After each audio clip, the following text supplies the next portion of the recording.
Até que se tu tá falando dela, é toda que tu আলোর পথযাত্রী ছোট ছোট শিশুরা, স্বপ্ন তাদের অনেক বড়, কিন্তু পথ চলা কঠিন।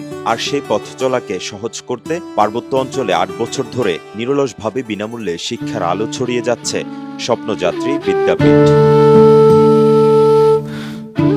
২০১৭ সালে রাঙ্গামাটির শান্তিনগরে প্রতিষ্ঠিত এই প্রতিষ্ঠানটি প্রাক প্রাথমিক থেকে প্রথম শ্রেণী পর্যন্ত পাঠ্যদান করছে। প্রতিটি ব্যাচে ৫০ জন সুবিধাবঞ্চিত শিক্ষার্থী বিনামূল্যে পাঠ্যগ্রহণ করেন। শুধু এখানেই শেষ নয়, দেশের বিভিন্ন অঞ্চলে এমন আরও ৬টি প্রতিষ্ঠান পরিচালনা করছে এই ফাউন্ডেশন, যা দরিদ্র ও অনগ্রসর জনগোষ্ঠীর মাঝে ছড়াচ্ছে শিক্ষার আলো। বিনামূল্যে বই ও শিক্ষা উপকরণ দিয়ে শিশুদের স্কুলমুখী করতে কাজ করছে এই সংস্থা। বিদ্যালয়ের শিক্ষার্থীদের মধ্যে বেশিরভাগই সুবিধাবঞ্চিত পরিবারের সন্তান। শিক্ষার্থীদের অভিভাবকরা বলছেন, এই ধরনের উদ্যোগ পাহাড়ি অঞ্চলের শিশুদের জন্য আশীর্বাদ স্বরূপ।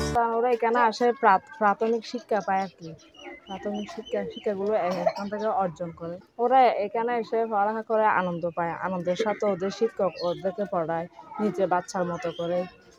ভালো, ওরা বাচ্চাদের অনেক খেয়াল রাখে, অনেক সুন্দরভাবে করে পড়ালেখা শেখায় আদরের মাধ্যমে। আমাদের গার্জিয়ানদের অনেক সুবিধা হয়েছে, কারণ অনেক গার্জিয়ান আছে যে ওরকম ভাবে শিক্ষিত না বা বাচ্চাকে ওরকম ভাবে পড়াতে পারে না।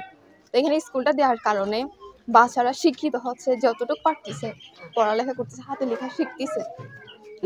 শুধু প্রথম শ্রেণী পর্যন্ত শিক্ষা দেওয়ার পর দায়িত্ব শেষ নয় স্বপ্নযাত্রী বিদ্যাপীঠের। এখান থেকে পাশ করা শিক্ষার্থীদের অন্য স্কুলে ভর্তি হতেও সহায়তা করে প্রতিষ্ঠানটি, যাতে তারা তাদের শিক্ষা জীবন অব্যাহত রাখতে পারে। প্রাথমিক শিক্ষা যেটা ফ্রি প্রাথমিক শিক্ষাটা দেওয়ার পর আমরা বাচ্চাদেরকে উপযোগী করে তুলি, যেন সে মিনিমাম অন্য স্কুলে গিয়ে পড়াশোনাটা করতে পারে, যে পড়াশোনা উপযোগী করে তুলি আমরা। অর্থনৈতিক সীমাবদ্ধতা যেন কারো শিক্ষার পথে বাধা না হয়, এই লক্ষ্যেই এগিয়ে চলছে স্বপ্নযাত্রী ফাউন্ডেশন। সুবিধা বঞ্চিত শিশুরাও যাতে শিক্ষা থেকে বঞ্চিত না হয়, সেই স্বপ্ন নিয়েই এগিয়ে যাচ্ছে এই প্রতিষ্ঠান। ভবিষ্যতে আরো বেশি শিশু যেন শিক্ষার সুযোগ পায়, সেই লক্ষ্যেই কাজ করে যাচ্ছে। এটি একটি অলাভজনক সংগঠন।